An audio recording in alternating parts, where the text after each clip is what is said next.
Hi, welcome back again. Welcome back to our next keynote. I'm sure you actually enjoyed and benefited from various breakout sections. Let me tell you, I enjoyed mine so much so that I was actually, looking forward to more time, to share and engage with great young minds that were actually present. So I just want to remind you that all sections will be available here on the Zoom platform and eventually on the long term on ICTforAg.com. That's the conference website. So if you want to actually revisit any section, please do well to come back and watch. Amazing. So without further ado, let's just pop right into our next keynote. Let's welcome our next keynote speaker to the stage with his presentation about cultivating inclusion, connected to case studies from Southern Africa. And our speaker is Jim Taylor, Research Associate at University of KwaZulu-Natal. Jim, the floor is yours.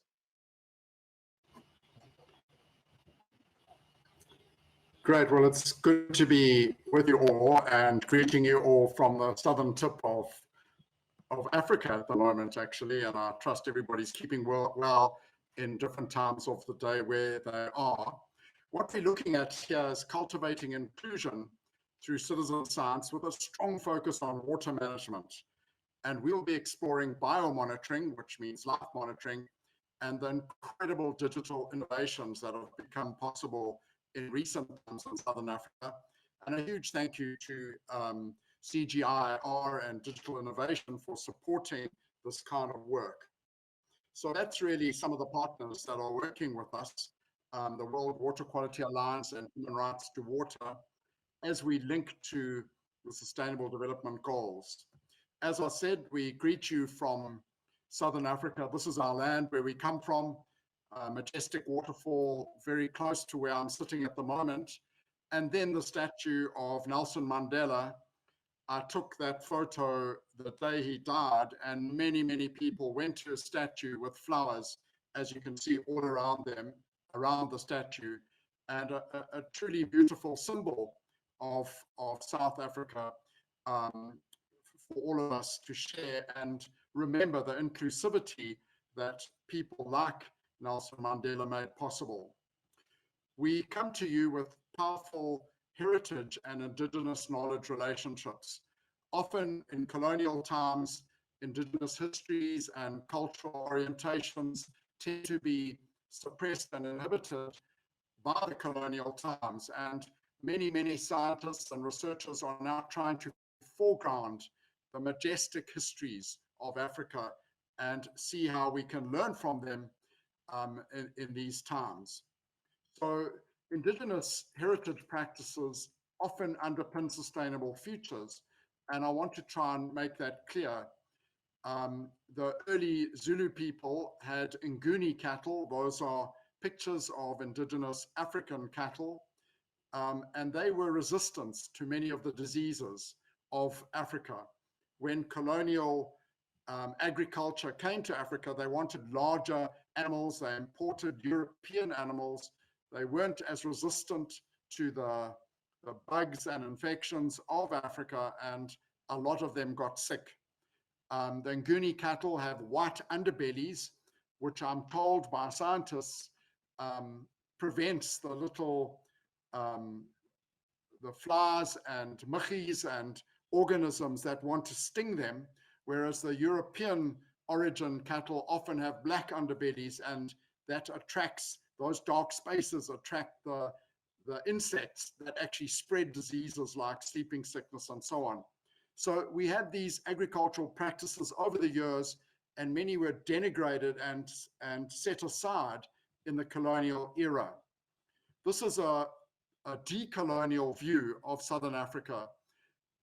People had worked with the land for hundreds and hundreds of years before colonial times, and using methods like fire and various indigenous practices, none of which used fossil fuels, they were able to nourish a kind of habitat that was good for animals and good for people. Now, I'm not trying to romanticize those early histories because times could be tough. There was war, there was disease, but they left a legacy of productive land, productive forests, productive grasslands, and many of these were managed by fire. So what we're trying to do today is bring forward the wisdom of the past and understand the pre-colonial and pre-fossil fuel use. So in the early days, centuries of land taming, if we read the work of Chigwedere, how this shaped networks of villages as survival units within agro-ecological landscapes in Southern Africa. There were zones under permanent cultivation, some were rotational, and some were shifting cultivation. And of course, there was bush for hunting and collecting, which helped sustain people, especially in certain times of the year. That is an image of isiZulu people on the landscape that was shaped with a climax fire regime. And Miombo, for example, is a fire climax system with over 50 edible plant species with fruits available throughout the dry season.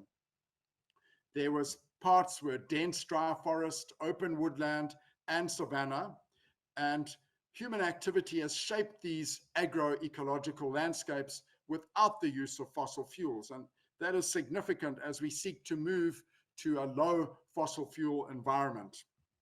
So this picture is quite crowded, but it represents how people sustain themselves across the calendar year.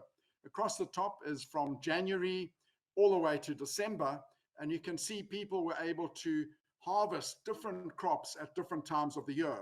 Now, as we go to a post-climate reality where we don't want to freeze food and keep it for other times, we could learn from these indigenous heritage practices of how people were able to eat healthy diets right across the seasons by selecting different land use practices. And maybe there are keys there that we can learn from. We now flip through to modern day, and here is a scene of a monoculture, high intense irrigation in South Africa. And here the system, the farmers of course need good quantity of water and good quality of water, but often the water in the streams and rivers has become polluted and it may be unusable for irrigation or livestock. The silt in the water, often you get soil erosion, and that silt destroys the pumps and the workings of it as it grinds at the valves and the pump instruments. The polluted water can contaminate soils with salt overload, nutrient load, and sediments affecting the topsoil. Of course, pollutants like plastics, pesticides, and heavy metals are commonplace. And then the siltation of dams and weirs reduces storage for irrigation. A commercial dam was built near a city called Mount Fletcher, and within 3 years, that man-made or human-made dam was full of silt. So it was no longer viable for supplying water to people. So what is the reality in these circumstances? And this is a landscape, again, not far from where I live. And you can see many people living there, some things going well, some things not going well.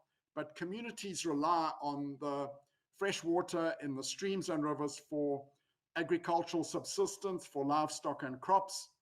And poor water quality can lead to crop failure, illnesses like cholera and other diseases and so on. This little town of Mpopomeni used to have raw sewage flowing in the streams.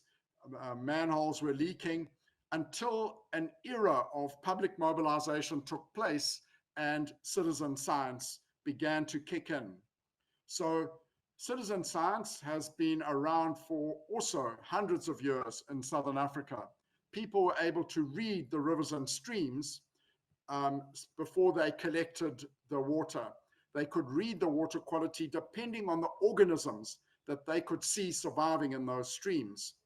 And that was the root, if you like, of the biomonitoring movement.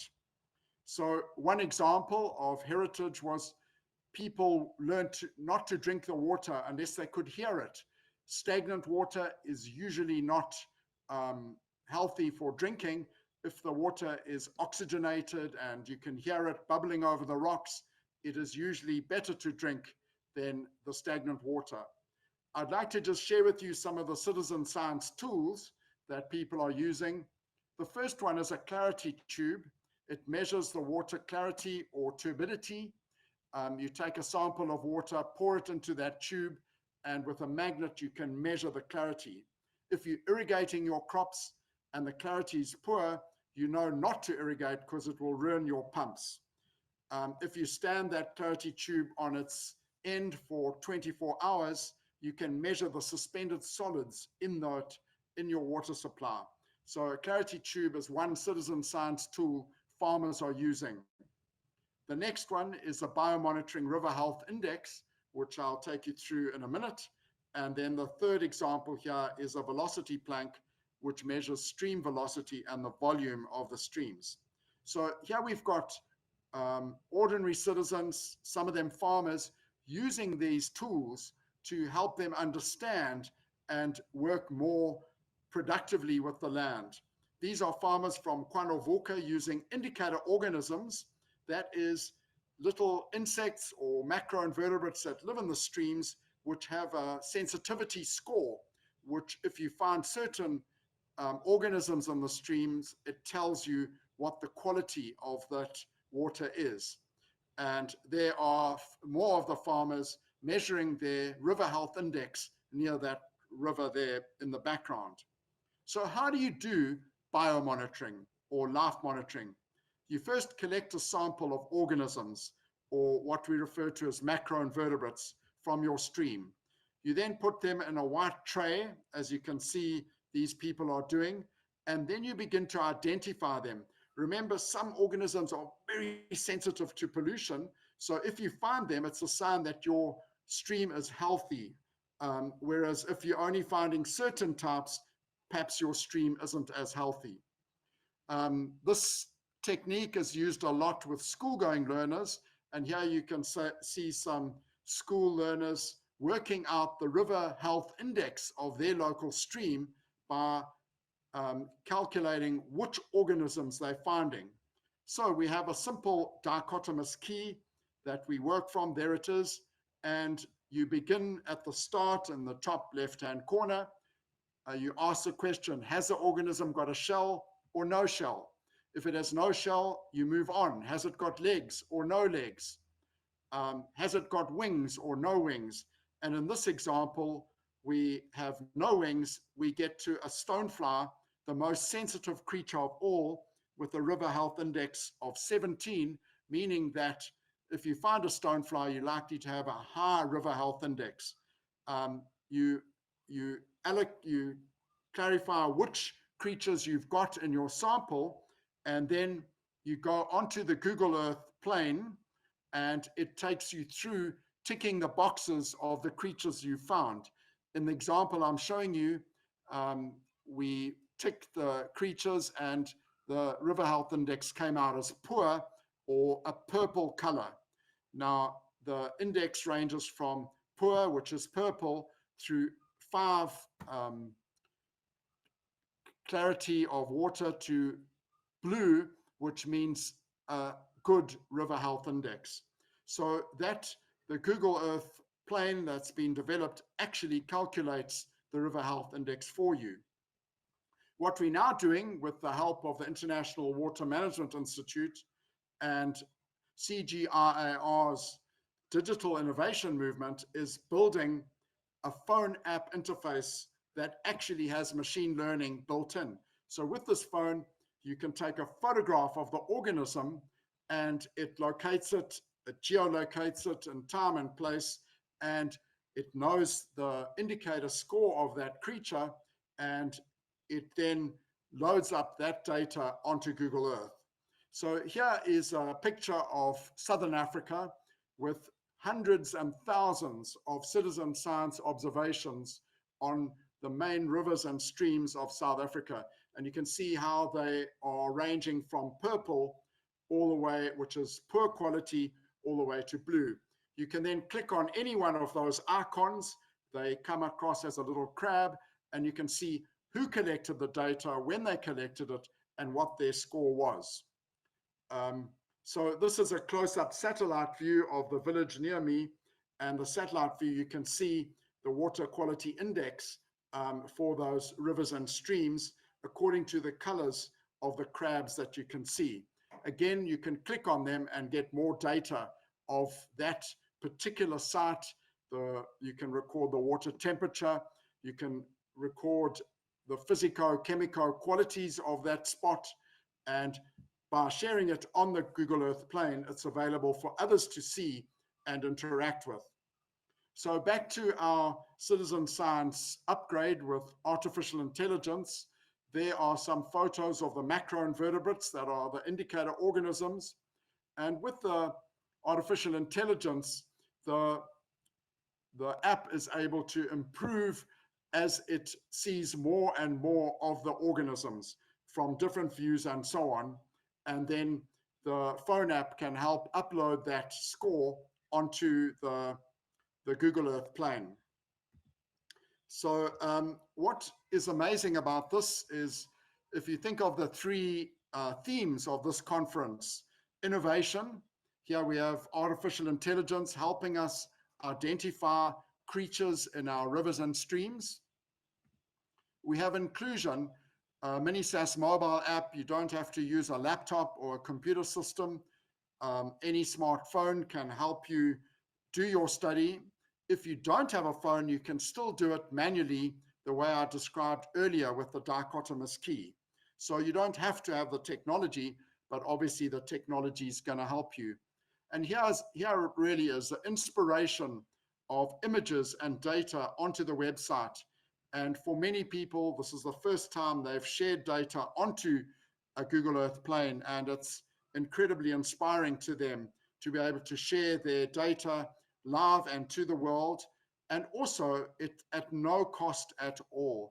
And maybe that's something to stress. So with this sort of citizen science, you don't need a laboratory and you don't need to pay for laboratory testing. So the mini SAS scores, both user and machine learning, develop the River Health Index with the photos and the living database. We have qualitative observations, which can record solid waste, algal blooms, stream levels.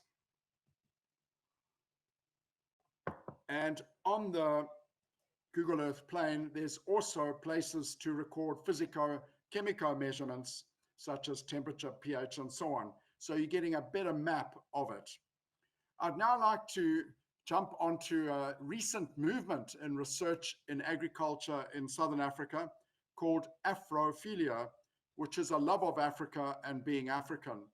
And this research, one of the leaders is a good friend, John Burukeni, where here the moral imperative of care and respect can expand to the wider than human within a shared duty to activate change for a common good. Learning to look after others to best care for ourselves and the surroundings we all share. So Afrophilia, a wonderful research movement around love of each other, a love of Ubuntu, if you're familiar with that term, and which means I am because you are. So the whole idea of community spirited work for the common good. So how is agriculture transitioning? And what we'd like to do is just summarize this overview we've given you of these mini case studies from Southern Africa, and first look at conventional wisdom. In other words, how we think we should be on this earth. So the outlook is often modern is best. We pump, we plow, we extract. It's very much expert-centered, and it has high fossil fuel use. What's happening here is many people are transitioning to applying the wisdom of the past and linking it to the knowledge of the present, often with minimal fossil fuel use and using ICTs in support of sustainability. So it's like a transitioning movement, and that is how the outlook is shifting. What about science? Well, science can be in control. It can extract meaning and it can be directed by scientists. What about transitioning to citizen science, co-developing meaning in context that's situated, giving away the tools of science, putting the tools of science in the hands of ordinary people, farmers, community members who may or may not have had a university training, but they can use those tools to help understand the environment around them and be part of the solution seeking. What about communication? It was often to and at farmers and community members from the authorities. How about communication to guide local intervention, working together in community with local actions with accountability? And finally, technology and our ICT conference on innovation. Authorities manage and control technology. What about technology in the hands of farmers, such as the MiniSAS app? Citizen science tools transitioning to more just and sustainable futures.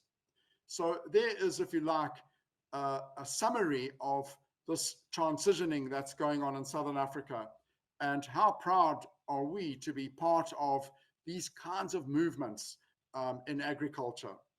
Not only is biomonitoring like MiniSAS able to tell us the river health index for our local stream, but it can also contribute to SDG target 6.3.2, as well as target 6B on the Sustainable Development Goals. And there are reports from Mexico and South Africa around the Sustainable Development Goals and seeking to mobilize citizen science into these SDGs. So imagine a future where farmers and community members working together with practical tools in a supportive learning network for sustainable futures and just transitions. So that's a quick overview from me. I see we have a few minutes left now, and I'd like to invite Garen to share with us a video that we've prepared for you about this work in practice. Before I go there, you will remember Femi said all these presentations are available later, and you can explore some of the references that we've been using for these projects as we seek to understand our work better and involve more and more people. So that's it from me. I'm going to stop sharing and invite Garen to share with you an overview of that short video clip from South Africa. And there it is with Garen. Over to you, Garen. About the mighty Howick Falls lies the growing township of Bopomeni, the place of the waterfall. Perhaps named this because the stream that springs out of the ground in the township eventually joins the Umgeni River and feeds into the waterfall, the second highest in South Africa. Although this township has a tumultuous history, it is also a place of hope and an example of how a small group of passionate people can work together to bring about change. Bopomeni is the home of the first group of EnviroChamps, a ground-up group of concerned citizens who have been using citizen science to monitor and report on the health of the streams and rivers in their community. People from Bopomeni were worried about the condition of their river, which was being contaminated through overflowing sewage manholes flowing directly into Midmar Dam. This dam supplies water to over 4 million people and hosts the largest open water swim in the world, the Midmar Mile. With the help of the Duzi Umgeni Conservation Trust, Ground Truth, and WESA, a small group of volunteers were taught how to use MiniSAS and other citizen science tools to report the health of their streams. They also report on illegal dumping, leaking manholes, and freshwater leaks to the municipality and the local water board, Umgeni Water. By 2017, the data they collected showed a huge decrease in overflowing manholes, from 180 down to 40. During the project, more than 7,000 households were visited to conduct a door-to-door campaign. They teach others about what can be flushed down the toilet and what things shouldn't to avoid sewer line blockages. The work of the Mpopomeni EnviroChamps has continued for more than 10 years and has inspired other EnviroChamp groups across South Africa to start monitoring their rivers too. One of the original EnviroChamps and resident of Mpopomeni is Ayanda Lipian. Kushintsha kakhulu indlela engibuka ngayo imvelo. Before ngibe i-Mpopomeni EnviroChamps angenayo i-connection eningi in terms of i-environment nokuphila kwabantu. Njengamanje like ngangenalo ulwazi ukuthi amanzi esiwasebenzisayo asemfuleni no amanzi esiwaphuzayo afela empompini nola kusaqhamuka empompini isiphethe isiqalo sawo siqala emfuleni then bese ehamba wonke ama processes before abuyele kuthina. So ngaleyo ndlela ngafunda ukuthi kumele nginakekela amanzi and angigcinanga lapho ngagqugquzela nomndeni wami nabantu engisondelene nabo ukuthi ba-understand ukuthi kwenzakalani in terms of i-environment nesimo sokuhlala sabantu. The data the EnviroChamps collected highlighted the need to restore the wetland between the township and Midmar Dam. Ground truth scientists and environmental engineers donated their time to design the initial rehab plan and have been responsible for overseeing the implementation of the structures that have been put in place to disperse and slow down the water entering the wetland. The restored ecological infrastructure of the wetland is now able to filter the water and remove pollutants before they enter the dam, saving the water board huge costs in water purification. The Mpopomeni EnviroChamps have now been employed by Umgeni Water and Sandby to monitor the wetland as the restoration takes place, recording data to show how the wetland is holding water and showing how the wetland vegetation and animals are slowly returning to the landscape. As Margaret Mead accurately put it, never doubt that a small group of thoughtful citizens can change the world. Indeed, it is the only thing that has. The story of the Mpopomeni EnviroChamps is an example of how people can work together and with their environment to restore the ecology, build resilience and sustainability. Many thanks to the Mpopomeni EnviroChamps for their continued hard work and dedication. And a special thank you to all the organizations and individuals who have supported their work over the years.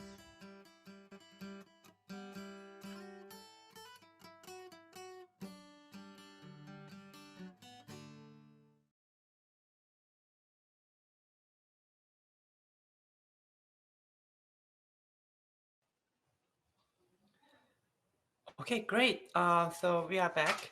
So thanks so much for Jim's presentation and speech. It's been really inspiring. And it was so good to see the video clip just now. I was able to actually travel to the area and participate in the citizen science program together with Jim and others in ground truth team. So yeah, this video really reminds me of that time, and also just can't forget all the peoples and youth and everyone's kind of excitement of participating in the program and just doing the citizen science program together. So it's been really good. And I'm sure your speech also inspired many youth audience concerning water quality in other parts of the world to follow your steps. And maybe they also like to launch similar program in their own area. So Jim, can you walk us through like where to start if there are other groups and other organizations participating in this session today, where they can start, and where do you provide any training program or guidebook, and any kind of guidance will be quite useful. Yeah, gosh, well, thank you so much, Jawu. And it's perhaps first I'd like to honor the many, many people who you saw in that video, often poor people who are working hard for the benefit of others. And if it can work in places like that township that you all saw in Mpopomeni, it can work elsewhere. What's so interesting about biomonitoring, or the study of the tiny macroinvertebrates in the streams and rivers like stonefly, mayfly, damselfly, dragonflies, is these creatures predate the dinosaurs. What that means is they were present on Earth before the continents split up. So it means they occur basically in all freshwater systems in the world. And this biomonitoring techniques that we're sharing is also been experimented with and applied in Canada, India, in Brazil. So these creatures, similar families of the creatures occur just about everywhere. So it's not only in South Africa or Southern Africa where you can do biomonitoring. As Jawu says, we invite others to share, and we do have short learning or training videos about mini-SAS, and we've been sharing them with the World Water Monitoring Institute, and many of them are then in turn sharing these ideas in their countries. So it's not rocket science. It's a very simple reading of what creatures can survive in the river as a way of telling us how those streams and rivers are doing. Yeah. Okay, great. Yeah, I do have a question also from audience about the citizen science program. I mean, again, it's really inspiring. The success of any citizen science program, it seems to depend not only on the leadership and strong kind of guidance from the program side, but also the dedication of citizen scientists themselves. So what do you think are the most important factors to keep them motivated and continue engaged in such programs? Gosh, it's such a good question. So thank you to the member of the audience who put that forward. For me, there's one word that encapsulates the power of citizen science, and that's enthusiasm. If you're enthusiastic, the people around you become enthusiastic. And what a wonderful way to learn and share about streams and rivers. We're told that the root of the word enthusiasm is entheos, which is like a Greek term for the God within or the potential within. So everybody living on earth has potential inside them that with enthusiasm they can let out and be encouraged to share what they're finding out and engage. So for us, the citizen science isn't so much telling people what they need to know. In fact, many people are tired of being told what to do and what to think and being told their streams are polluted. We kind of know that. But when an ordinary citizen can start telling others what he or she is finding, and we found a 9-year-old child in our area who can only speak isiZulu, because she can look at the shapes of the creatures, she can do a citizen science test. So you don't have to be well educated in English or be able to read and write English to become a citizen scientist. And Jawu, back to that word enthusiasm. With enthusiasm, anything is possible. All right, yeah, that really encapsulates the spirit of this program. So another question, because you mentioned SDG, Sustainable Development Goals, toward the end of your presentation. We are now only like 6 or 7 years away from 2030, which is the year we aim to achieve all the 17 global goals under the Sustainable Development Goals framework. Your work at the SDG level and multiple scales, and also on the ground working with citizen scientists and the agricultural transitioning processes, you've been also documenting and observing on the ground. Where do you think we'll be at the end of this decade?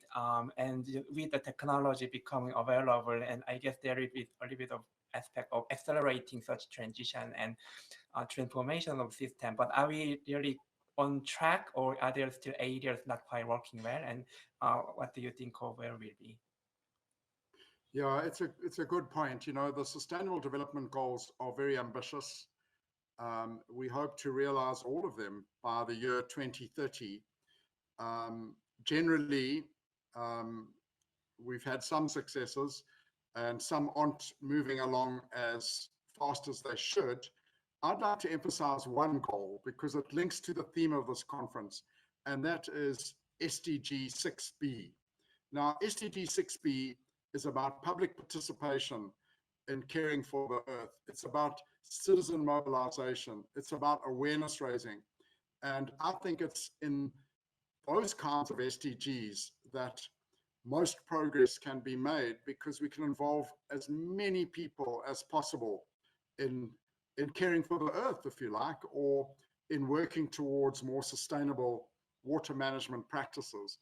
And obviously the mini SAS project can work also with SDG 6.3.2, which is all about ambient water quality. What is the status of the streams and rivers of the different nations of the world that have signed into those SDGs, and what can we do to strengthen that engagement and that research? Yeah, another great question, Jawu. Okay, thanks. Um, yeah, and actually moving the scope slightly differently, different direction. So you've been encouraging citizen scientists to report the water quality issues, and I also saw some of the road quality issues and many things that citizens kind of observe on the ground, report to the authorities, I guess, to invite some kind of changes, more investment and improvement in their livelihood. What kind of responses do you see from the authorities and government officials or other kind of local government when citizens report such an issue? And do you see any of real changes coming from those kind of citizen engagement? And what is the best way to kind of link those kind of power and investment opportunities to the people on the ground who are reporting those issues? Yeah, the experience with authorities can be quite mixed. I mean, we've had situations where some government officials are a little bit threatened by all the citizen science coming out, especially if their responsibility is to try and keep the rivers clean. And here all the citizens are saying, gosh, there are problems with the streams and rivers. But we've always tried not to be confrontational. We've tried to work with the authorities at every opportunity and complement the data that they're getting from the physico-chemical measures they're using. We're saying, here is a chance for ordinary people to join hands with the authorities and strengthen the science, the good science that they're doing, and paint a bigger picture, but also paint a picture of engagement, a picture of participation and of public mobilization. And gosh, the authorities really, really welcome an informed citizenry that is wanting to do the right thing for the water resources. So it can become a win-win situation, and it actually should be. So where there's conflict between authorities and people, it is sometimes due to a misunderstanding. But generally, our experience has been really good. Thanks, Chawu. It's been fantastic. Okay, great. Yeah, great to hear. And I mean, we've been really honored, CGIAR, on behalf of CGIAR, we've been really honored to work with you and your organization. And we've been also providing this kind of opportunity to bring AI and technology, but it's really the people. We are supporting people, the movement. So yeah, we've been really happy that we are part of this journey.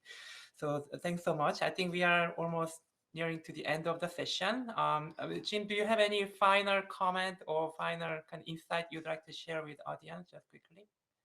No, just to give thanks to organizations like CGIAR who have faith in these kinds of techniques, who are strengthening citizen science and are prepared to invest in innovation, trying out new things for the benefit of agriculture and the planet. And then, of course, to give thanks to all the members of the public who have participated so widely and so well in these programs. We would never have dreamed that so many Southern African people would become involved in citizen science the way they have. It's been an absolute privilege to work with people on these projects. So a big thank you to everybody who's helped be part of this amazing public shift towards a more sustainable planet. Thank you so much. Thanks so much. Thanks so much for joining today and sharing this talk. Okay, great. So let's wrap up this keynote session today. And the next part of agenda is another round of lightning talks. So if you leave this session from the platform and then go back to the lobby, and then you will see the lightning session starting right soon. So we will see you all there. Okay. Thanks so much for joining.